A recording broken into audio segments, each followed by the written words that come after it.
Hello everybody, back here again for another vlog-a-day, and today is Wednesday the 2nd, and today was a lovely, beautiful day. Had some rain in the evening, nice and hot and sunny most of the day though, worked out real well. So got this morning, just tight, sore, hurt, got up, hopped in the hot tub, soaked in the tub for like an hour, and chilled out a little bit there, got back up, I got back inside. I was heading back in before Karen got out of bed, so I've already been out here for an hour. I was up at like, I don't know, 5 something this morning. I don't know, it was like 5:09 or some junk, I think, when I woke up. It was ridiculous. I don't know what it was. It was early, way too early. So came out here, was super tight, got myself soaked up, loosened up a little bit in the hot tub, headed back inside, got dried off, got changed out, and basically realized what time she was getting ready to head to work. So I thought, you know, I haven't done it for a while, so I rode to work with her and then ran home. It's a 5K basically from her parking lot to our house. So I went ahead and she dropped me off when she got into the parking lot, and I made fun of her. She like parked this shit. Like she tried to, it's like a diagonal parking. She tried to park straight into her or something. I don't know what the hell was up with that, but I made fun of her for not being able to park. Luckily the car she took the car in the truck. It's super small and doesn't take a lot of space. So unless you're parking retardedly, you know, backwards and stuff, there is really no chance in hell of causing any other issues. So went ahead, headed back, ran back home. No water, no nothing. It's only a 5K. It wasn't nothing needed there. Took my time. Wasn't in a giant hurry. Wasn't kind of setting no PR and all that kind of junk. Chilled out. Got back to the house. Hung around a little bit. Got a few things in the yard done. Went ahead, got my yard sprayed. I have a mosquito spray stuff I do, and it smells like garlic, and oh my god, it stinks so bad. It's bad, like it's real bad. So you can't put it on with a heavy dew. It needs to be dry grass and bushes and leaves to treat the yard, and then it also needs to be on for, I think they want a couple hours before it rains, and I think I got that timing in there and stuff. But man, any day I do that, my nose just smells like garlic the rest of the day. I don't care where I go, what I do. I have garlic in my nose after I spray that stuff. I need to probably put like my painting respirator on when I spray that damn thing to keep the smell of garlic out, and it's overwhelming. So got that done. Chill out here on the house, did some yard work. I've just been spending like virtually every day outside lately. I literally leave my house in the morning and I don't go back inside. I might go back inside to get another, you know, refill my water or something like that kind of stuff, or grab a battery pack for my iPad or my phone, or if something's dead out here. But I'm outside. I don't know. It's beautiful weather. It's not super hot still. I mean, it's hot. But I'm in the shade and I have a fan on. If I'm sitting down here and stuff, I can get a fan that keeps me cool off a little bit in between while I'm doing the yard and working on the fence or doing whatever.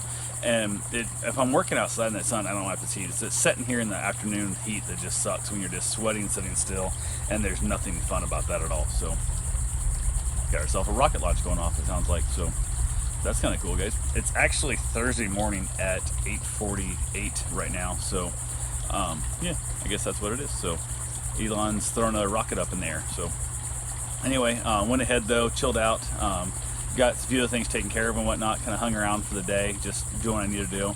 Got a hold of the guy who has a 2005 Coachman Class A motorhome that wanted to go look at. We're thinking about possibly buying a motorhome and then putting a slab out back and then parking it out back and making that mom's like guest house kind of thing. And she can live in the house and stuff, but to give her kind of her own bedroom kind of thing and stuff, her own space to basically just get away from us, or get away from her kind of thing, you know, send her out to her room and that kind of deal. And I think that right there would be much more helpful. Also, that way if we ever do, you know, want to take a longer trip, the three of us, because the three of us can't stay in my little camper, and we could always take the RV, or even just move her into the house and then we can take the RV, just the two of us, and go somewhere as well. So that might be something to think about.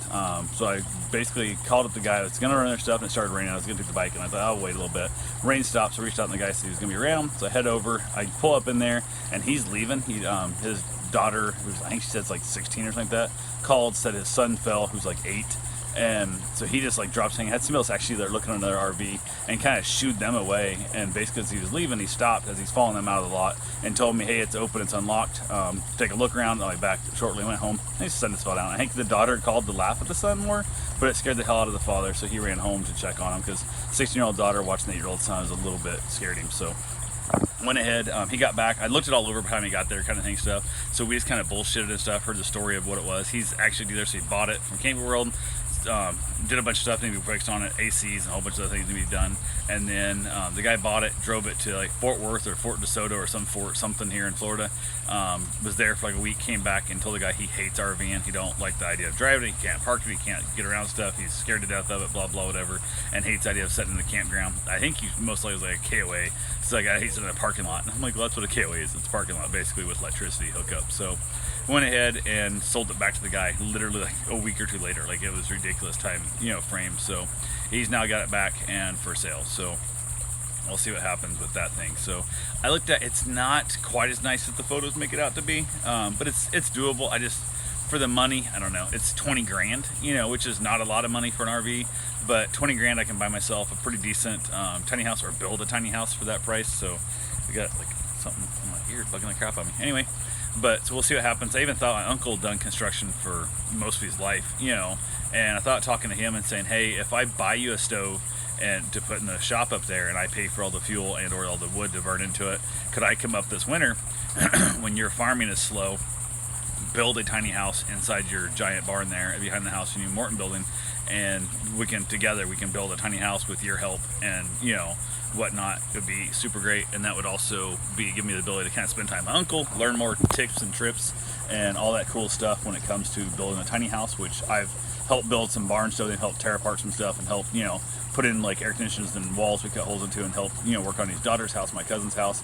And I always feel more comfortable when I have him there to help me. Even he helped me do my roofing. Like I was a semi-flat roof, so it's like that half lap stuff, and I'd never mess with half lap, so he came over and helped me out. And I'm always more confident in what I'm doing when I have somebody who's been doing this most of their life that can fix anything I screw up and give me those little tips and pointers and tricks. So that's something I would definitely be all for, and I had no problem at all paying extra money. I'm not gonna pay him like $40 an hour, what he's kind of thing, but I'd be happy to give him some extra money and stuff. And my thought is more of, hey, put in the stove, kind of fix up the shop, make it better, because that's more what Hank would prefer, is to have nicer equipment, because he's not the guy that works for money for friends and family. He's more of the do a favor for somebody who needs a favor. So it is what it is there. I just don't know if I want to ask him to give up like a month of his life to build that and all the fun stuff. Also, I'd have to run up there for like a month to really do it. So we could probably knock it out in 2 weeks, but that'd be full time in it, and he still has farming to do. So it is what it is. We'll see what happens there. Who knows? That's still a possibility. I'm gonna check in permitting for the house. If I can put a tiny house out back here, have somebody live in an RV full time. Although technically, I know people do it all the time without getting permission. I'm cool with my neighbors, and I don't think anybody would say nothing. So as long as nobody knows, there's one of those things. If nobody knows, nobody says anything. It's not technically against the rules if nobody's watching. So went ahead from there, got back from that, didn't make an offer on it, didn't drive it. I figured if I want to drive it, Karen won't go with me anyway, and I think I'm going to probably pass and not even bother driving it, because it just does not quite fit what I was hoping it was going to fit in the whole scenario. So got back here from that. Karen got home from the chiropractor, hopped in the shower, turned on the oven, ended up making ourselves up some chicken patties and tater tots for dinner. I love a good tater tot, and man, tonight's tater tot turned out phenomenal. Like, I can make the same tater tots, set the oven the same way, set the exact same minutes, and they don't turn out the same. And this one was just that perfect level of crunchy where it like, oh man, it was perfect. The bottom where it stayed there, it didn't get rotated quite as fastly. It's a little bit harder than the bottom. The top was just perfect. Like, I am a connoisseur of tater tots, and man, I would have paid $10 for a little bowl of these things out of a food truck somewhere. They were dead on perfect. I'd seasoned them up with a bunch of garlic powder, some salts and peppers and stuff, and oh my god, it was phenomenal. So she grabbed a spicy chicken patty instead of the little just Tyson chicken patties, and they weren't horrible, but it was just a bad spice. I don't mind some spicy stuff. I hate heat with no flavor, and this was heat without flavor. So yeah, like literally have a weird taste in my mouth still from that. Like, my tongue tastes weird. Like, everything tastes weird since then. Like, I tried some candy corn.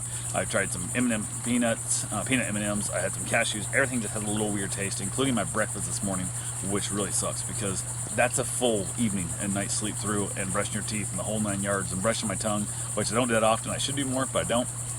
Went ahead, got done eating that, watched some Criminal Minds, which is kind of our thing we watch during dinner. It seems like we love, I guess, watching murderers and stuff and kidnappers during dinner. It just seems kind of dumb, but it's what we do. So I went ahead, chilled out there, watched a couple other shows. I headed outside, had myself a wonderful cigar, watched a little bit of Netflix, actually Prime or Hulu. I don't watch Netflix on the iPad, I watch just Prime or Hulu. Netflix kind of gets saved for the actual television, because that's the only thing we have on the TV is Netflix. We don't have Prime or Hulu in there. Headed back in, couldn't get to sleep. Don't know what's up. We got talking a little bit of stuff. Got the payoff to our house finally. We've been trying since February or March. I think we started trying to get the payoff for the house. And I think we started in February, late February, something like that was. And finally got the payoff for the house. So we're going to go to the bank tomorrow and get that taken care of, hopefully.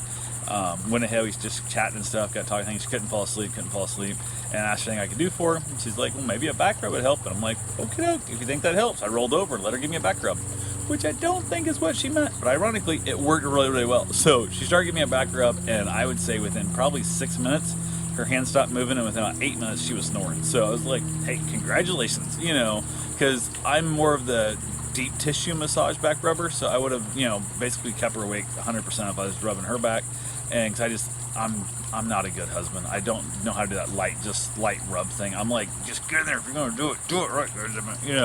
Like I'm in there trying to work out knots in her back instead of just putting her to sleep. So, but by rubbing my back, put her to sleep. So I laid there on my face for, I don't know, a long time until she was good and asleep. Rolled over, ended up listening to some more Netflix comedy specials that I like as I'm trying to go to sleep. And it was, I don't know, 4 or something in the morning. I was still awake. Not a good day. So yeah, that was fun. So finally made it for an extra long day, because I've been up for at that point, damn near 24 hours, but it is what it is. So anyway, I'll talk to you guys tomorrow. Have yourself a safe, wonderful day. Thanks for watching.